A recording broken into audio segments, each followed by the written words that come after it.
Good morning, everyone. This is Dr. Adam Zrust. Hang on one second. So sorry to get a little better light in here. It's Dr. Adam Zrust from the University of Central Missouri, and I'm so delighted to be sharing with you this morning a little bit about some resources and ideas that I've compiled, rather stolen from the interwebs, to provide with you in one living document. Before we get started, some of you might not know me. I'm the Director of Choral Studies and Assistant Professor of Music Education at the University of Central Missouri. Prior to my post here, I taught public school in Nebraska and Texas, respectively. 612 in Nebraska and 912 in high school in Texas, and then went on to graduate study at Florida State University. Go Noles. And the purpose of today is to just kind of hopefully provide some resources, some ideas for you about what you can do during this time. It seems like we are moving towards a time where we don't have, sorry, one second.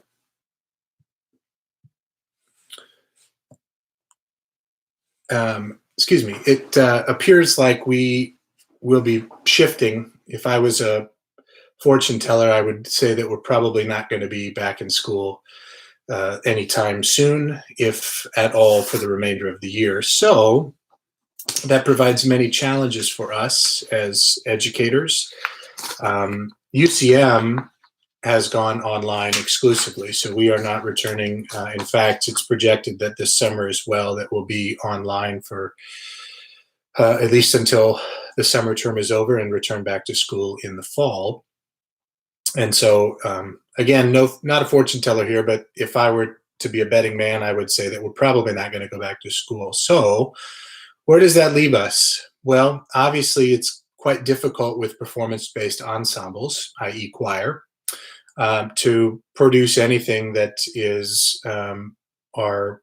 what we normally would do on a regular basis. You know, the idea of rehearsing a choir online is next to impossible. Latency issues alone would impede that process. And of course, there are some projects that you could do with singing involved, and we're going to get to a little bit of that in a second, and I'll offer some words of advice. But I think it's important for us to start thinking about how we can create meaningful, intentional, hopefully not busy work for our students where they can grow. In preparation for this, I was thinking quite a bit about the national standards. And I remember when I taught public school, and I might be alone in this, but I remember when I taught public school, I used to reflect, at the end of a quarter, at the end of a 6-week cycle or a semester, and say, man, I really wish that I could tackle more. We're so product driven all the time.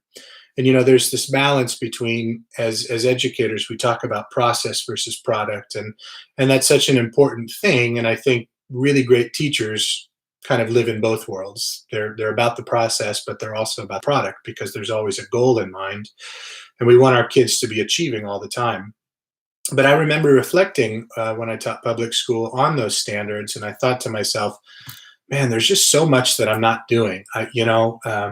With the revised national standards, we create, we respond, we connect, and developing a curriculum that captures all of that while also, growing in a performance setting is quite challenging. And so my challenge to you through this whole process is to perhaps think about ways that you can create meaningful and intentional projects and assignments for your students that maybe target those things that are not performance-based. I think this is a wonderful opportunity for us to kind of think outside the box and really maybe focus on some of the other things outside of performance that we are really expected to be doing, from our governing organizations that say you should be doing X, Y, and Z. Um, but so often, we're so performance driven and product driven that I think we tend to neglect some things. That's not always the case, but at least from my personal experience, I know that there were a lot of things that I kind of let go by the wayside. So, hopefully today, what I'm going to provide to you will be a little bit, um, will spark an interest to you, and at least perhaps get you thinking about the rest of the year online through May, perhaps the next 4 weeks at least, perhaps the next 6 weeks, perhaps next 8 weeks, but to really kind of chart out and say, all right, well, for example, maybe Mondays is a sight reading type structure, and maybe Tuesdays is some kind of community building, and maybe Wednesday is some kind of project-based learning, etc. And so, what I'm about to tell you through these ideas is not exhaustive by any means, and I'll post this online once we're done in one centralized document. But I would encourage you to shoot me an email if you have questions. And I would encourage not only me, but reach out to area universities and ask for help. We're here if you need us. And we want to make sure that we're providing the best music education possible for our students. Most of what I'm going to talk about today is geared towards secondary choral classrooms, middle school, high school. And I believe next week or the week after, Dr. Elise Hepworth from Missouri Western is going to be talking about the lower elementary grades and providing some helpful insight there. So, the last thing I want to say before I dive into this is that there is no right or wrong. In music in general, there's generally no right or wrong. There just is. We tend to kind of live in this comparative world all the time, and I think it's important for us to, especially nowadays, in our current circumstance, to just take a step back and give yourself some grace, give yourself a pass, and say, I'm trying my best. And that's really all you can do.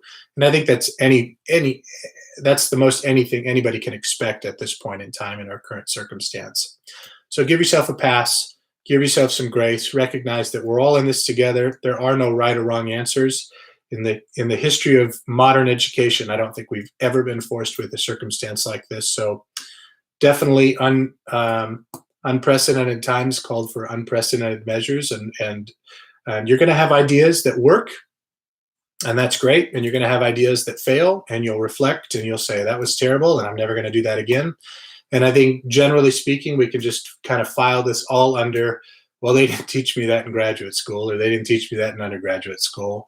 I don't know. So with that, I'll kind of dive into the e-choir ideas and resources in the time of COVID-19. And I've kind of divided this document into two categories, one being academic, things that live in the more academic side, really kind of targeting the national standards, and then more of the social aspect of things, perhaps some games, some community building ideas, ways to do outreach in this time. So I'll start with the academic solutions, and the first thing that I would suggest is, excuse me. The first thing I would suggest is bring in somebody to talk about something, a virtual guest. I mean, that's always exciting. Students hopefully love you dearly and respect you dearly in your class, but they're always interested in learning from other people beyond you. And it's always good for us too to really think about expanding our views and expanding our world. And so I would invite you to bring in a guest lecturer, somebody from the outside world that does something in the music business. That could be anything, really. There are voice pedagogues that I'm sure would be more than willing to come in and speak to your choir about vocal health. I know when I taught school, public school, one of the things that I always battled was cheerleaders coming in the day after a game, and the night of a concert, was the same day. Like a concert on a Thursday, they'd have a game on Wednesday, and they'd say, Mr. Zrust, my voice is so fried, I don't know what to do. And I said, were you yelling last night at the football game or the basketball game? And they'd say, yeah. I said, well, that's the problem. Um, I'm not saying that, Natalie, virtual guest, but I'm more than willing to come in and speak if you'd like. Absolutely. I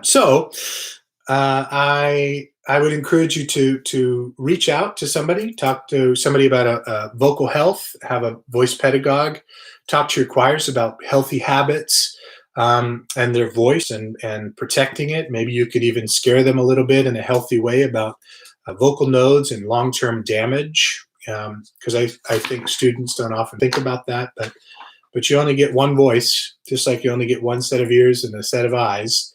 And it's important for us to really kind of take good care in that regard. So vocal health would be great.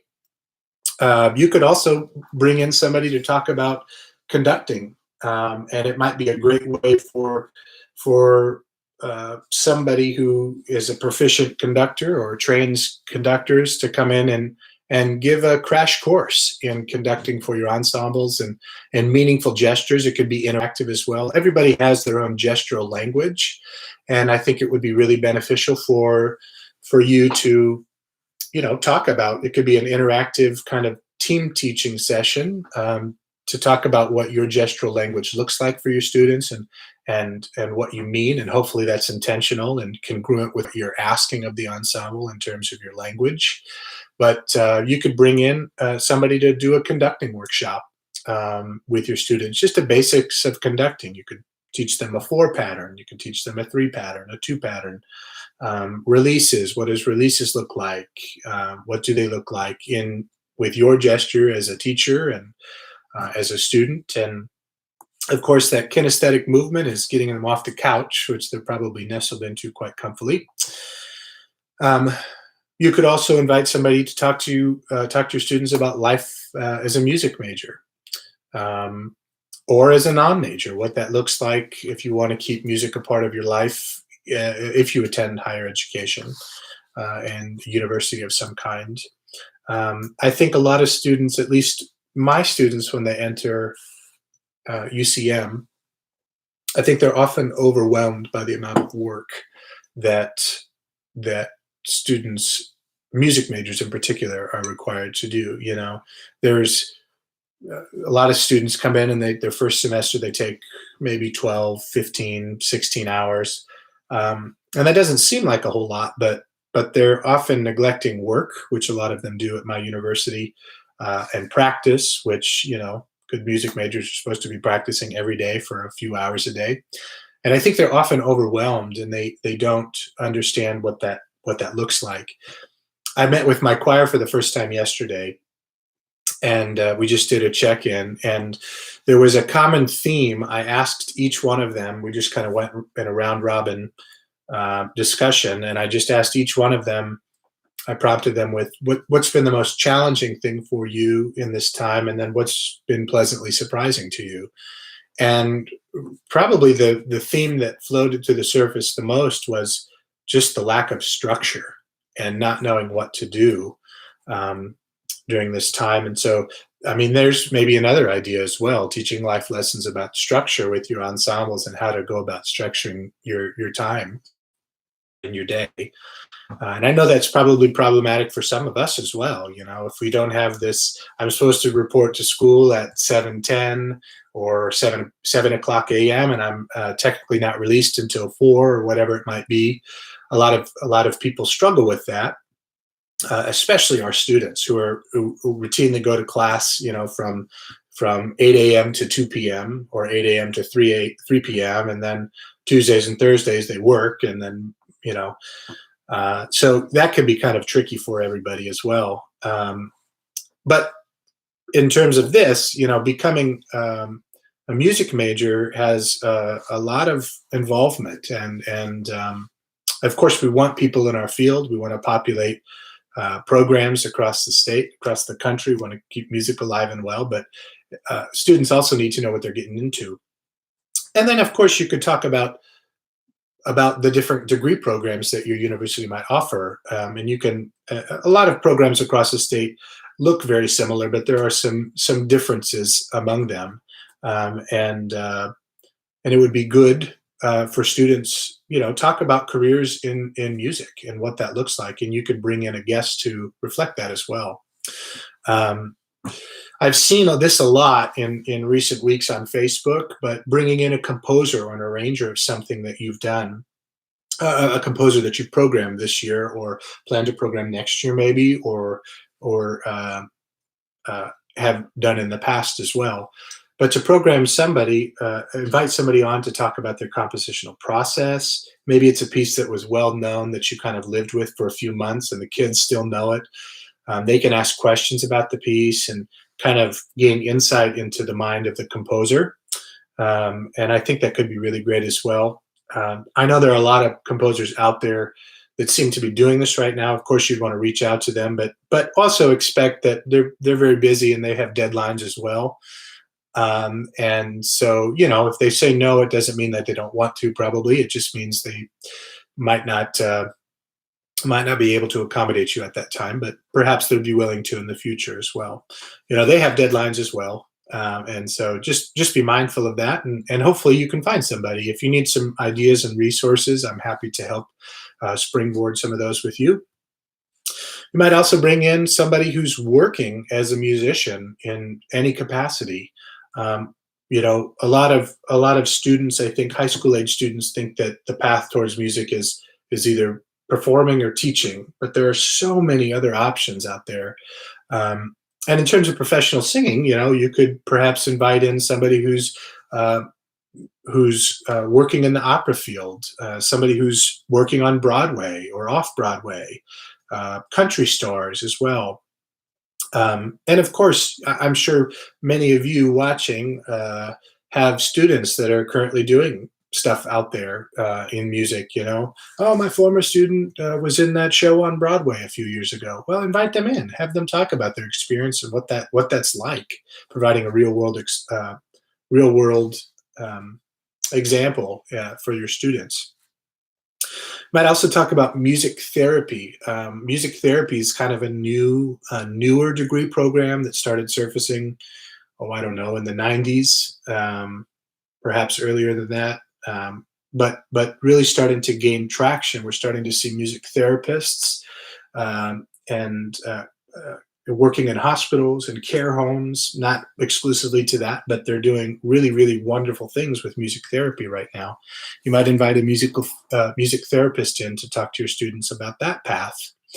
And of course, there's other music business jobs as well: recording engineers, film music supervisors. I have a friend that I went to camp with a long time ago, but I believe she works for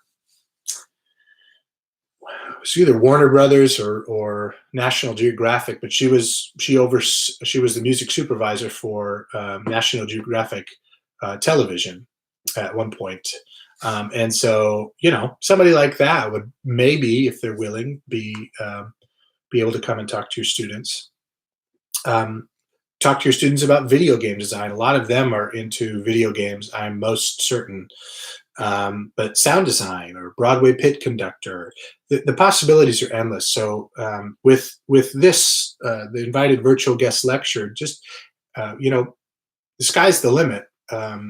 But trying to expose students to a variety of different careers in music, I think would be really great, and a bunch of different topics that maybe you struggle with as a teacher as well. Like I don't know the best practices for communicating vocal health to my students, or I sometimes don't know what to tell them. I want to get better at my conducting. So possibilities are endless, and I would encourage you to really kind of explore that and think about that. Pause for just a second. Coffee break.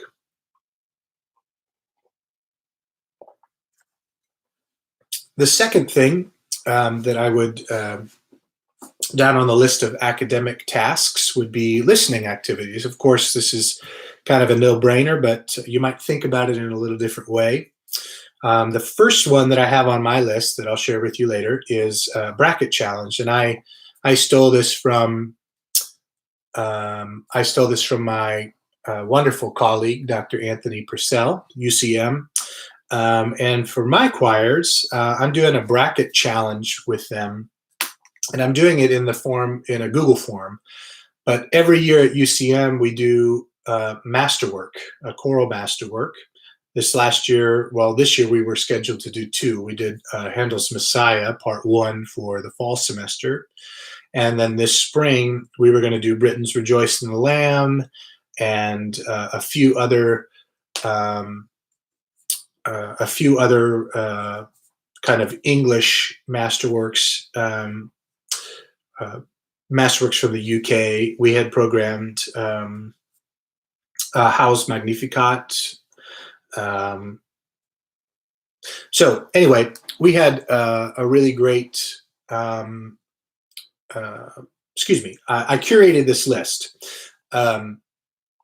curated this bracket challenge, and my colleague and I, Jackson Thomas, sat down and curated a list of extended masterworks, extended meaning time and duration, something that lived in the 40-minute to 60 minutes plus, and then shorter masterworks as well. And so we compiled two lists, each with eight masterworks that we could live with. And the way we structured ours is not entirely this way, but I paired a Baroque against a Baroque. So I picked a Bach cantata against Vivaldi Gloria, for example. Paired two of those together, and I paired two romantic against each other, two modern against one another. And so then we'll come out in the wash, and I embedded YouTube tracks in a Google form, and they just select one or the other. And I set a deadline for them next week to get to the first round. And so they have to, their job between yesterday when I introduced it to them and tomorrow, or next Friday, is to listen to, at least eyeball them and say, I'd really like to do this one over this one. And so then I'll compile those responses, and then I'll narrow it down to a final four, and then a final, and then the students will select the choral masterwork for next year. And of course, these are all things that I would be willing to conduct, I want to conduct, or my colleague wants to conduct, not just open for student suggestions. Although you could do that as well. That would be another idea for a listening assignment for them, is to, to explore different band compositions. I did that one year when I was teaching high school in Texas. I had a show choir, and as part of that, I would always have this suggestion box at the end of the year. And after our season had wrapped up, I would just take suggestions and have the students drop their ideas in a bucket about things that they wanted to perhaps perform. And some of the ideas were really great, and some of them were really terrible, but that's okay. But it did help me kind of gain a sense for the things that they were interested in, and then I could think about programming for the following year. Not necessarily utilizing all of their ideas, but I could use some of them.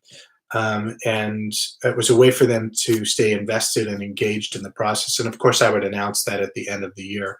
That might be something that you do as well.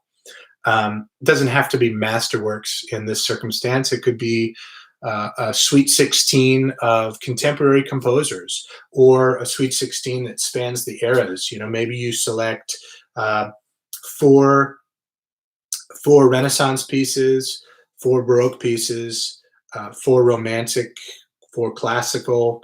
That's already 16. But maybe you could go to 32 and have the students listen and narrow down, and the final 4 maybe would be selections that you could program for the following year for your ensembles. And that's a way for them to stay invested and engaged, and think about the future and that opportunity when we are able to see each other face to face again and rehearse together. What an exciting time that will be. So if you need a template, you can certainly just Google, bracket challenge and free template, and it'll populate with some. You might have to filter through to just get a PDF. In my search, I actually just went for a Google image of a bracket, and I just printed one out, and then I hand wrote it and scanned it in. But you could also do the Google form like I did, and right now that seems to work very well. You could also use Google Sheets as well, and just embed those YouTube clips inside the form or the Google Sheet. Another thing you might also consider is like a capsule playlist. You know, what are your students currently listening to, and have everybody compile into one playlist. And a lot of students don't know what they don't know. I tend to listen to a lot of choral music, as you can imagine, because I'm director of choral studies, and I love choral music. But I'm also I love various genres of music as well. I love country. I love rap if it's not terrible and terrible in terms of content, uh, and we don't need to go any further. So I country, rap, pop music. I love all of it, and I'm always seeking ideas all the time. And so you might encourage your kids to, of course, you'll need to set parameters for explicit content, but uploading into a shared playlist so everybody can expand their horizons. When I was an undergraduate student, my roommate was a music business major, and he was always up to date on the most current trends in pop music. And he would always just he would make me playlists because I was so obtuse when it came to such matters. And he would send me these playlists, and I really appreciated it. And I still just send him a text every now and then, like, what are you currently listening to? And he expands my view. He actually introduced me to one of my favorite artists right now, and has been for the last 20 years or so. His name is Mark Broussard, Broussard. If you don't know Mark Broussard, you should look up Mark Broussard. He's awesome. He's just a really talented musician, singer, songwriter. Very rarely can I go to a live concert and it's actually better than the recording, but he seems to do that quite well. And I've seen him twice live, and I've been blown away both times. So Mark Broussard, he's a great guy. My old roommate also introduced me to Maroon 5, early Maroon 5. Their album Songs for Jane was a great one, and I love that album. And anyway, so you don't know what you don't know, and perhaps your students can inform you and influence you into a playlist, and you can kind of gain insight as to where they are and what they're listening to. Another option that you could do for listening activity is who did it better?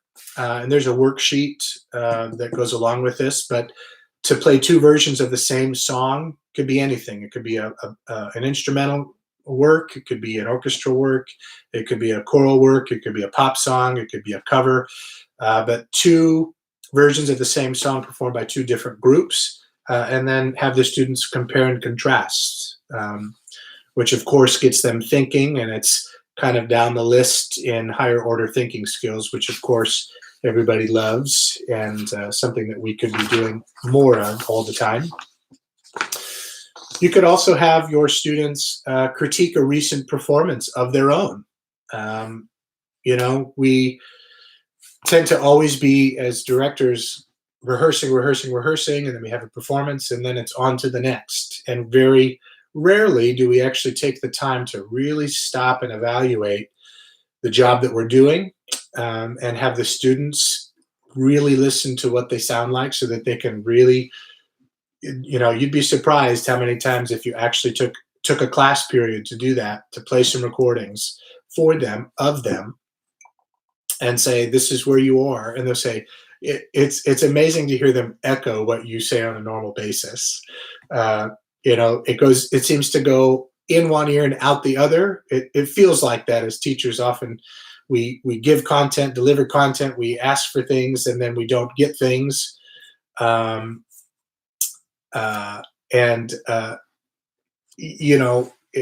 rarely do we feel like we're making headway with them. But then when we actually play the recording for them, we realize, oh yeah, you were listening. You just chose to ignore it.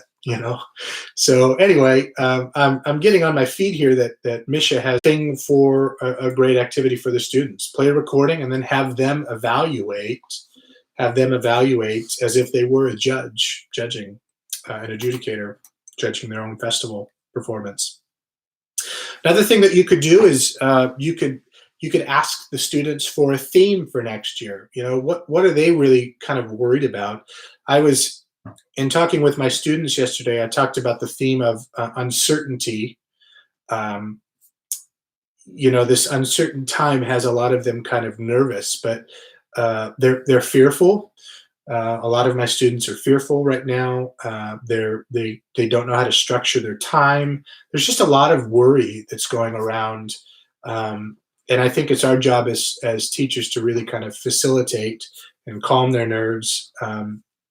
But maybe you could ask them for theme suggestions for next year. What are they worried about?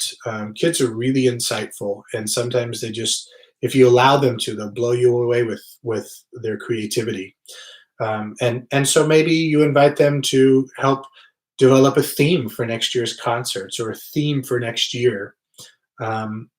You could also invite them to rearrange a performance of some kind. Maybe you struggled with how you were going to arrange a group of songs, or maybe you just provide a group of songs for them and they can go through and think about telling a story. Or maybe you provide that and kind of guided practice, but providing some kind of set list for them, and they can weave and create a narrative about what's that supposed to communicate to an audience. Moving on into creative activities, which is my third category on this academic tasks. You could create a parody of a choral or pop song, have your students do a parody challenge. Could, of course, probably want to be mindful of our current circumstance, talking about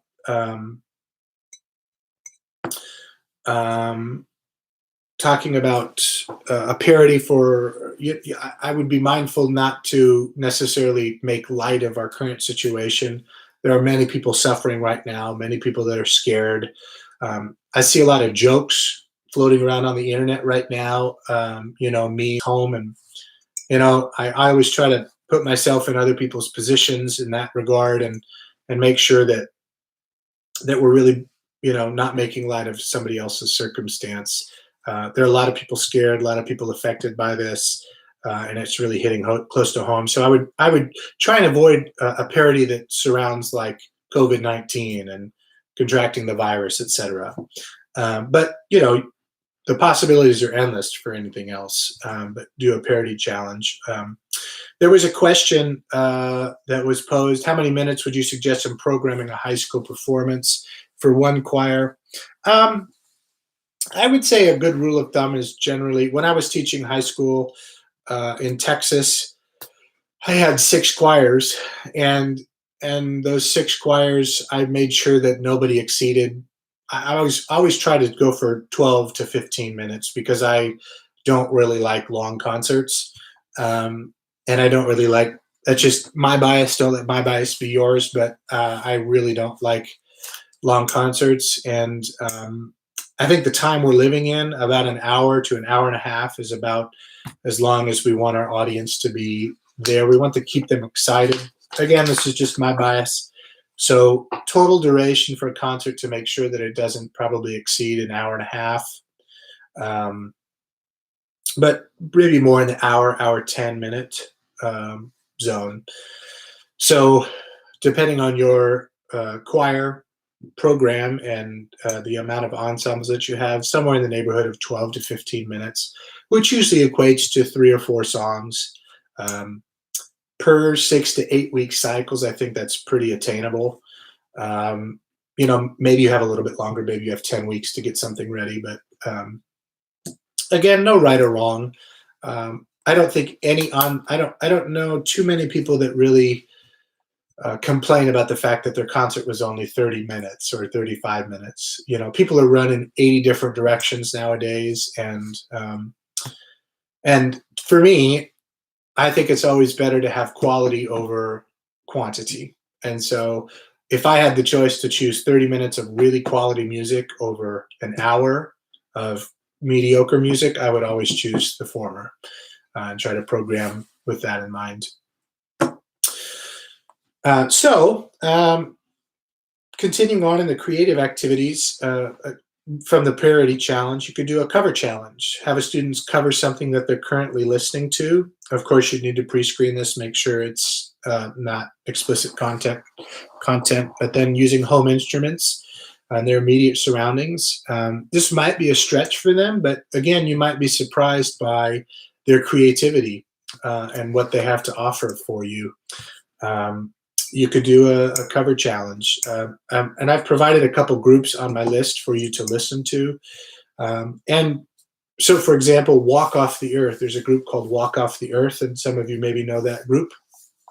But Walk Off the Earth does things in their home living room or on their tour bus. They do things they create rhythms and percussion using just a coaster and a cup and a pencil, and I even saw one the other day with a zipper, which was kind of strange, but they used their zipper as a percussion instrument. So you could do a cover challenge and provide some guided practice for them as well, and some suggestions. Might also discuss, which kind of ties back into that last listening activity, who did it better, kind of demonstrating how changing instrumentation and covers can be very different. There are a lot of cover songs out there by well-known artists that took something and made it their own and stripped everything down to bare bones, to just perhaps the melody. And it's really kind of interesting to see how a piece can change. And one of the ones that I came across was Pharrell Williams has a song called Happy, and it's the one, 'cause I'm happy if you're down like happiness is the truth. I don't know the words, but that's, the melody. But then Maroon 5 did a cover of that Happy, and it was amazing to me watching the two different versions of Happy. Pharrell Williams' version is very uplifting, joyful, gleeful, and kind of lives in the lens of motivation to me. And then the Maroon 5 cover of the Happy is more kind of living in the lens of contentedness. Like, I'm very satisfied with my current circumstance. I'm just content and happy. And I thought that was really interesting. And I think just tempi, of course, affects that. Timbre of instrumentation affects that. And that could really be a fun exploration for your students as well, to have those discussions. Of course, you could do a virtual choir. That seems to be a thing that a lot of people are doing, but that's a lot of time and a lot of energy. And if you want to go that route, good on you. I support you, and I'll watch you, and I'll like you on Facebook. But that's a lot of extra work. Just kind of be mindful of that. And it's probably a pretty steep learning curve as well. So something to think about. Not impossible, but it is definitely something to consider. You might also do a movie project. And what I mean by that is I provided a link on the doc that I'm going to share with you, The Power of Music and Film. So you might encourage students to think about their expanding their creative horizons and thinking about creating a home video of some kind. It could be just a 10 to 15 second short. Maybe it's like them opening the cupboard and finding or looking at a cereal box, and then opening the cereal box, and that's it. And that's the end of the video. Again, I'm off the spitballing here, but they open the cupboard, they look at the cereal choices, they grab one, and then they open up the box, and that's it. And you could perhaps pair some music with that to demonstrate how music can really affect a film or a scene of some kind. And that's, the possibilities are endless there, but that would be really fun. I think a really great project. You could also, of course, take a well-known video clip of some kind and have the students set different music or find different music to go along with that. I watched one online yesterday that was It was Lord of the Rings, and they were running. Forgive me, I'm terrible. I don't really know Lord of the Rings all that well, but they were running on down a cliff, and there was this drone view of them running down a cliff. And to illustrate and drive the point home, they did the scene, which was like 25 seconds long, and they set different music to it every time. And one of them was kind of this, really lush strings and a French horn that was just melodious. And then the next one was the James Bond theme in 5/4 time, and a variety of different things. And so you might create a movie project of some kind, and to demonstrate the power of music and film. Of course, you could also host a virtual open mic, have students express themselves creatively, sing, play, read poetry. Of course, all of this would need to be kind of pre-taught about expectations. You're going to want to talk about cyberbullying. We haven't really talked about that as well, but there's, I don't see that going around. I see one of the things with Zoom classes, for example, is really kind of protecting and securing your meetings to make sure that there are no unwanted guests or visitors.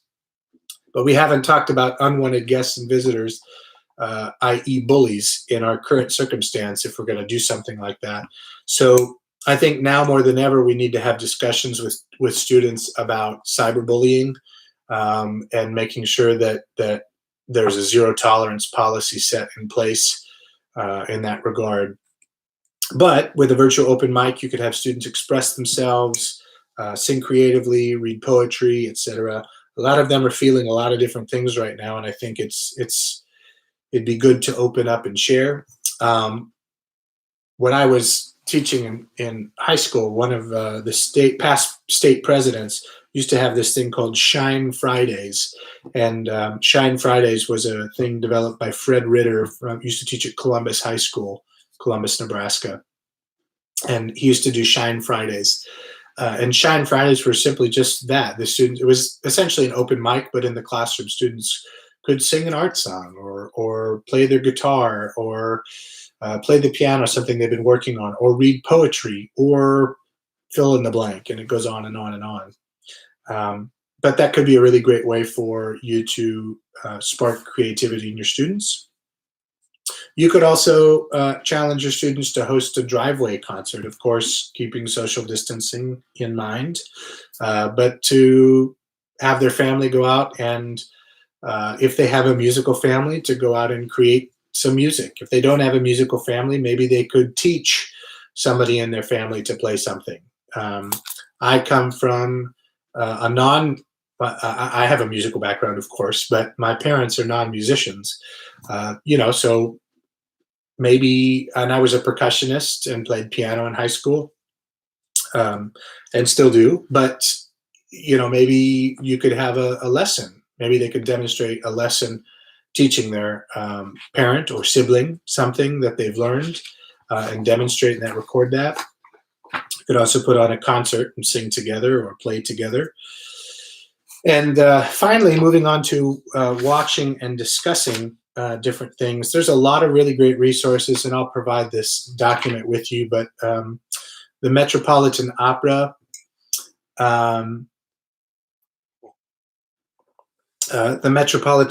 has a free 7-day trial available. There are lots of resources on their website as well.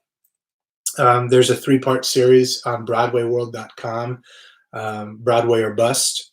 There's also a ton of TED Talks available, specific to music and also to choir as well.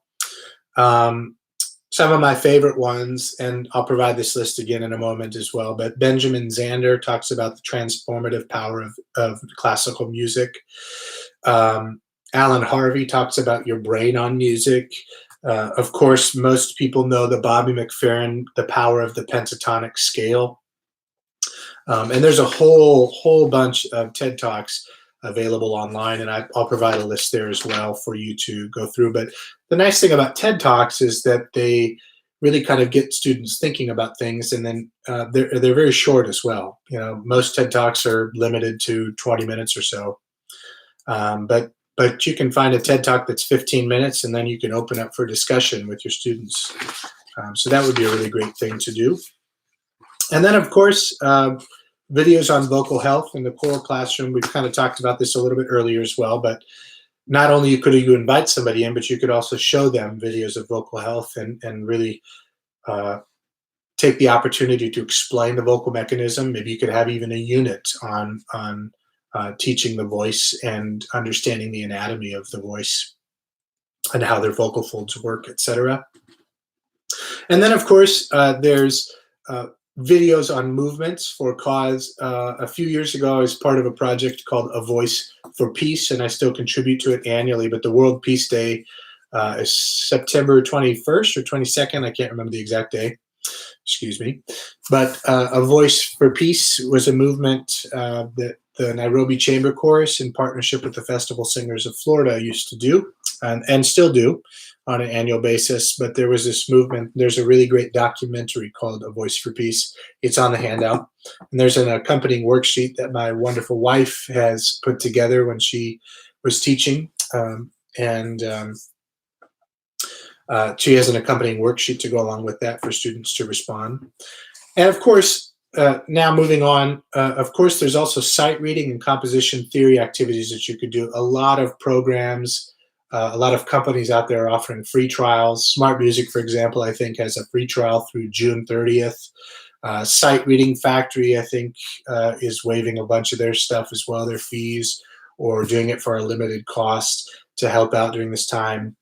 You could have students sight read, you could have students compose, you could do theory and oral skill training. Really, the possibilities are endless. And there's a bunch of companies out there, and I've provided a list. It's not exhaustive, but you can kind of go through and, maybe one day a week is your theory and oral training skills day or sight reading day for your students. And then we also have, finally on my list of academic things, service projects, ways to continue doing outreach to the community. Maybe you do virtual thank you and greeting cards for first responders. When I was teaching public school, I used to do a fundraiser called Singing Valentines every February 14th on Valentine's Day. And of course, the students would go and deliver a singing Valentine to their students or to the people who purchased, their patrons. But, we could do virtual thank you. You could challenge your students to create virtual thank yous and greetings, sung or otherwise, for first responders, for hospital patients, for care home residents, for teachers. You could read a children's book. You could have your students challenge them to read a children's book for a younger class, hopefully one that's musical based of some kind, for another elementary class in your district.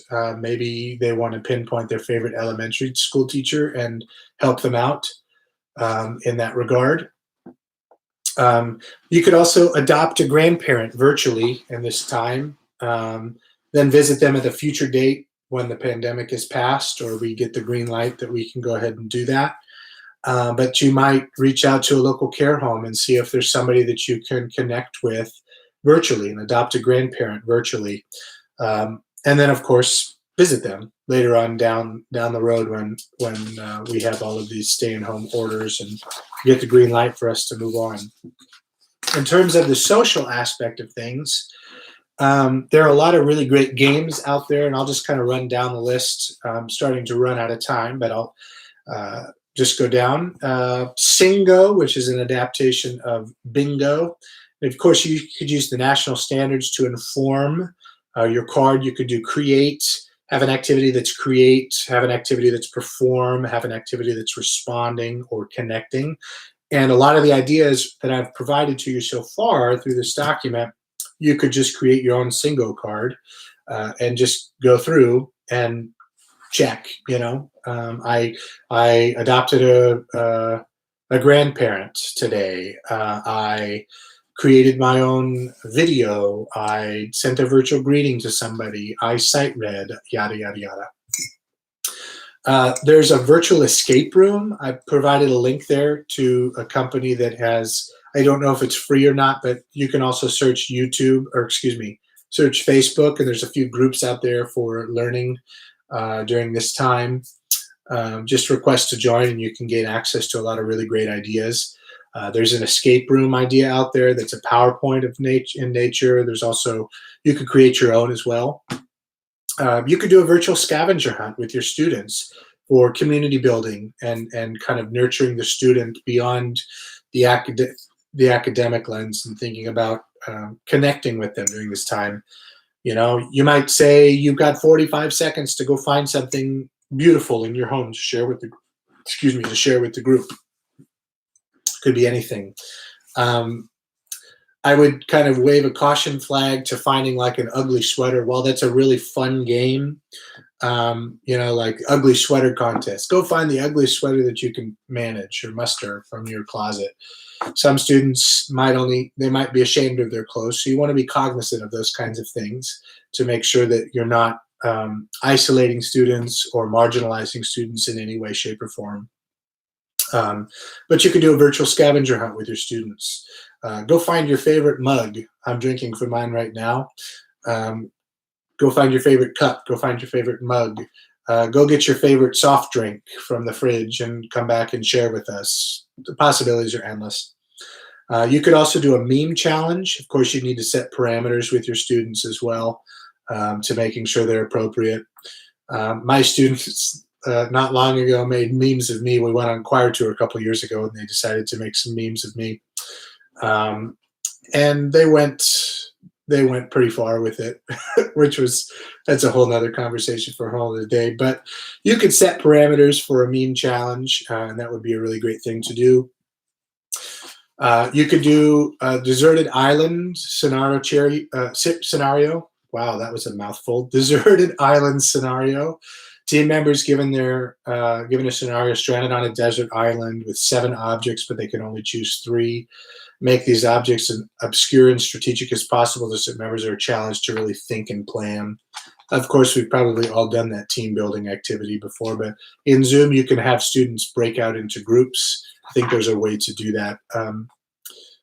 If you need help with that, you can email me and I can try and help you. There's virtual Jeopardy. You could play virtual Jeopardy. And then there's a really great fun activity just to get people smiling, because I think we need to be smiling a lot more. There's a game that my sister-in-law taught me a few years ago at Christmas time, or maybe it was this past Christmas, called Tiniest Smile. And it's exactly what it sounds like. You have to go around the room or on the screen and you have to give the tiniest smile possible, and you can't break composure. And if you break composure, then you're eliminated. But you have to give it's kind of a bracket challenge in its own way, but you have to do the tiniest smile possible. And I'm not going to demonstrate right now because I'm just laughing thinking about it, but it's really fun. And the tiniest smile is a great team building activity and a great way for you to bond with your students and kind of laugh during this time. I also put on this form a bunch of other ideas that our governing bodies have put out.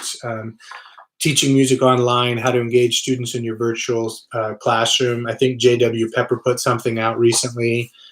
There's also ACDA, and I think NAFME's got some things. The California Choral Directors Association just put out a volume of teaching during this time. It might be well worth your interest to read through that online magazine and get some ideas and kind of know that you're not alone. And I'll leave you with, in the remaining time that I have, I'll leave you with just some things to ponder.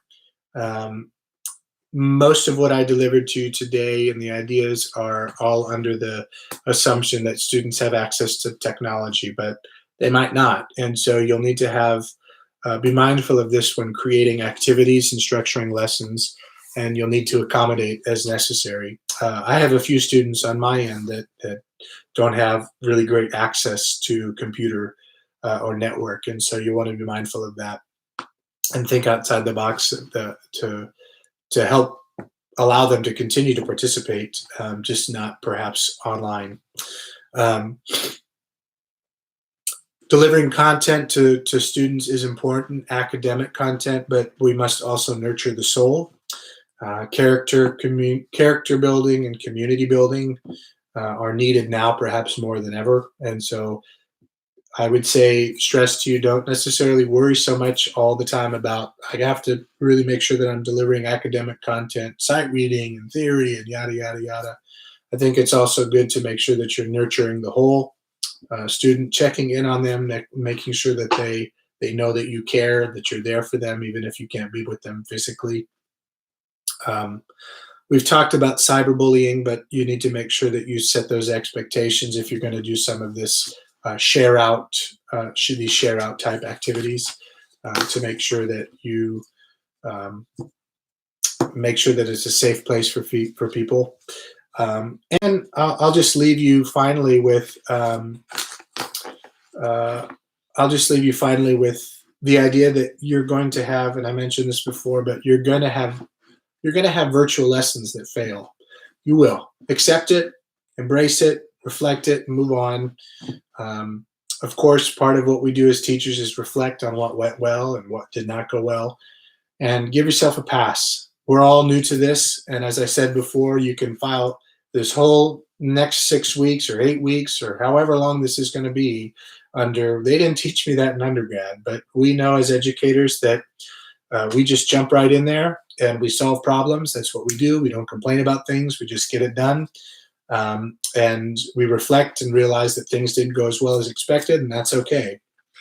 We're all in this together, and give yourself a pass. For sure, give yourself a pass, because there is no right or wrong answer. Just as there is no right or wrong answer, there is no right or wrong answer in terms of choral music. It's all subjective. Band music, instrumental music, and performances. We so often get into this world of this comparative world all the time. Well, that's better than that, and that's better than this. And I would encourage you to kind of embrace this. Let's just do, and let's not worry about the rest.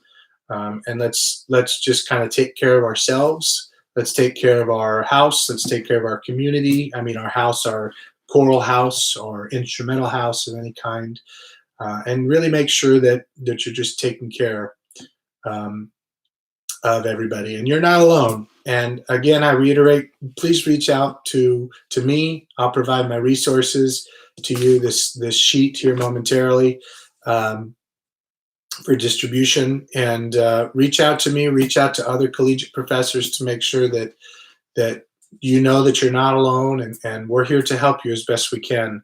I will also give a disclaimer that some of these are my ideas, but a lot of them were begged, borrowed, and stolen online from threads. And so I tried to give credit where credit's due. If I didn't give you credit, I sincerely apologize. And I'm more than happy to edit this document as needed. So best wishes to all of you. And I wish you the very best. And I hope that you get to see your students very soon. This is Dr. Adam Zrust. Have a great day, everybody.